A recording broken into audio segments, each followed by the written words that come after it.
ፕሌየር ኮምፓሪዥን ኢንግላንድ ከሞሮኮ ጋር እናነጻጽራለን።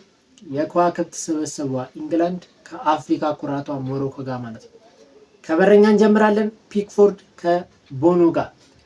ፒክፎርድ የተሻለ ቲም ላይ ቢጫወት ደስ ይለኝ ነበረ እና እንግሊዝ ብሔራዊ ቡድን ላይ በጣም ለረጅም ጊዜ እንግሊዝ ብሔራዊ ቡድን በረኛ ሆኖ ተጉዟል እና ቦኖ ደግሞ ዓለም ዋንጫ ላይ አፍሪካ ዋንጫ ላይ እውነት እንደዚህ አይነት ቶርናመንቶች ላይ የሚሆን በረኛ ነው። ሁለቱን አወዳደር ብትሉኝ ለኔ ቦኖን እመርጣለሁ። ለኔ የተሻለው ተጫዋች አሁን ከረንትሊ በዚህ ሰዓት ፒክፎርድም እኮ ምርጥ ነው፣ ግን ቦኖን እመርጣለሁ። ለኔ የተሻለው ተጫዋች ቦኖ ነው። እሺ ሪስ ጀምስ ከሃኪሚ ጋር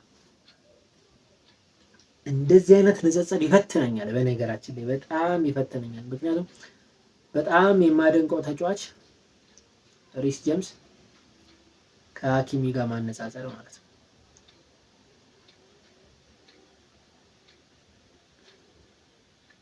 በቃ እኔ መናገር የምችለው በዚህ ሰዓት ከረንትሊ የዓለማችን ምርጡ ራይት ባክ ሃኪሚ እንደሆነ ነው የማምነው። ሪስ ጀምስን ብል በጣም ደስ ይለኛል፣ ግን በቃ አንዳንዴ በቃ ከመውደድና ተጫዋች መውደድና ብቃት ማነጻጸር ስለሚለይ ሃኪሚን እመርጣለሁ። እሺ ኮንሳ ከዲዮፕ ሁለቱም ፕሪሚየር ሊግ ላይ ነው የሚጫወቱት። እኔ ኮንሳ አይመቸኝም፣ እውነቱን ስነግራችሁ አይመቸኝም። ይችላልም ብዬ አላምንም። ይችላል፣ እኔ ብቃቱ አይታየኝም። አላውቅም እንዴት ታይቶት እዚህ ቦታ ላይ እያስገባው እንደሆነ አሰልጣኙ አላውቅም። እና እኔ ዲዮፕ ይሻለኛል፣ ከኮንሳ ይልቅ ዲዮፕን እመርጣለሁ። እሺ ሪያድ ከጉሂ ጋር ማለት ነው።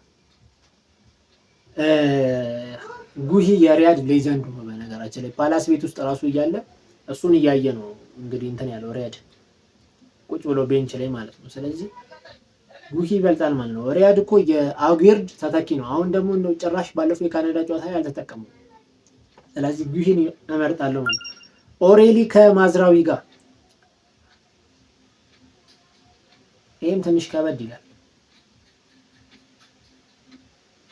ኦሬሊ ሲቲ ቤት እና እንግሊዝ ላይ ሌላ ሰው እየሆነብኝ ነው።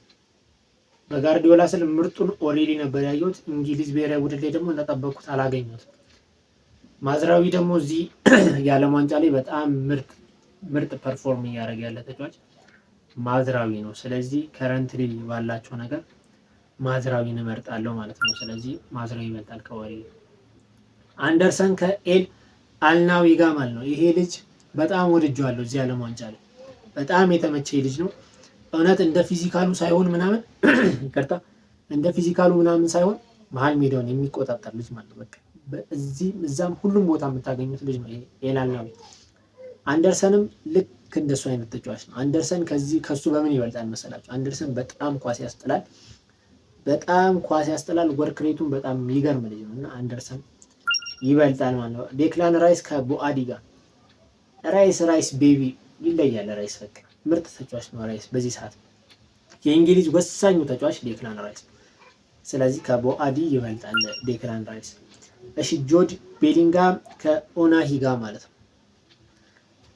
ቤሊንጋም ለኔ ኦቨርሬትድ የሆነ ተጫዋች ነው፣ ግን ኦናሂ የሞሮኮ በቃ እውነት የቶርናመንት በቃ ምርጥ ተጫዋች ለሞሮኮ በባለፈው የዓለም ዋንጫም ባለፈው ካናዳ ላይ ሙለግም የሚያማምሩ አግብቶ እንዲሻገሩ አደረጋቸው። ቤሊንጋምን ኦቨርሬትድ ነው ብዬ ባምንም ባልወደውም ከሆነ ግን ይበልጣል። ስለዚህ ጁድ ቤሊንጋም ይበልጣል ማለት ነው። ቡካዮ ሳካ ከብራሂም ዲያዝ ጋር። ሳካ ከብዙ ተጫዋቾች ጋር ተወዳድሯል። በነገራችን ላይ ሳካ ማለት ያልተወዳደረው ተጫዋች የለም፣ ግን ሳካ ስቲል አሁን ላይ ምርጥ ተጫዋች ነው። ማዶኬን እንግዲህ ለጥንቃቄ ይመስለኛል እየተጠቀመ ያለው እዛ ቦታ ላይ ከሳካ ይልቅ፣ ግን ሳካ ገብቶ ምን ማድረግ እንደሚችል ያሳየው ይመስለኛል የባለፈው ጨዋታ ላይ። ስለዚህ ሁለቱም ባወዳደር ለኔ ሳካ የተሻለው ተጫዋች ነው ከዲያዝ ማለት ነው። እሺ ሃሪኬን ከሳይባሪ ጋር። አሁን እንግዲህ የነዚህ የሁለቱ ፉክክር እንትን ቤት ውስጥም ሊቀጥል ነው። ሙኒክ ቤት ውስጥ ሳይባሪ ወደ ሙኒክ ተዘዋውሯል እና ከኬን ጋር መጫወቱ ደግሞ ለሱ በጣም ይጠቅመዋል ይመስለኛል። ኬንም እድሜው እየሄደ ስለሆነ የረጅም ጊዜ ተተኪ ተብሎ ነው የመጣው እንጂ ቀጥታ ወደ አስተላለፉ ሳይባሪን አያስገባውም። በነገራችን ላይ ኬን አሁን እድሜው ስለሄደ እየቀየረ ምናምን ያስገባዋል እንጂ ሳይባሪን ቀጥታ ያስገባውም ኬን ይበልጣል። አሁን አብሶ በዚህ ዓመት የሚገርም ቁጥር ላይ ነው ኬን ያለው። አሁን ምርጡ 9 ቁጥር ሃሪ ኬን ነው። ስለዚህ ከሳይባሪ ይበልጣል ማለት ነው። ጎርደን ከኤልካኖስ ጋር ጎርደን ይበልጣል ያለ ጥርጥር። በጣም ጎርደን ምርጥ ተጫዋች ናት። ባለፈው ሁለቱም ጎል ሲቆጠር አሲስት ያደረገው እሱ ነው። ስለዚህ ጎርደን በዚህ ሰዓት አሁን ምርጥ ብቃት ላይ ነው ያለው። ከኤልካኖስ ይበልጣል ማለት ነው። እንግሊዝ ከሞሮኮ ጋር በዚህ መልኩ አነጻጸርን። ውጤቱ ይህን ይመስላል። ሀሳብ አስተያየታችሁን ኮሜንት ላይ አስቀምጡልኝ። በዛው አያይዛችሁ የዘንድሮን የዓለም ዋንጫ ማን ያሸንፋል ኮሜንት ላይ ማስቀመጥ እንዳረሱ። ይመቻችሁ።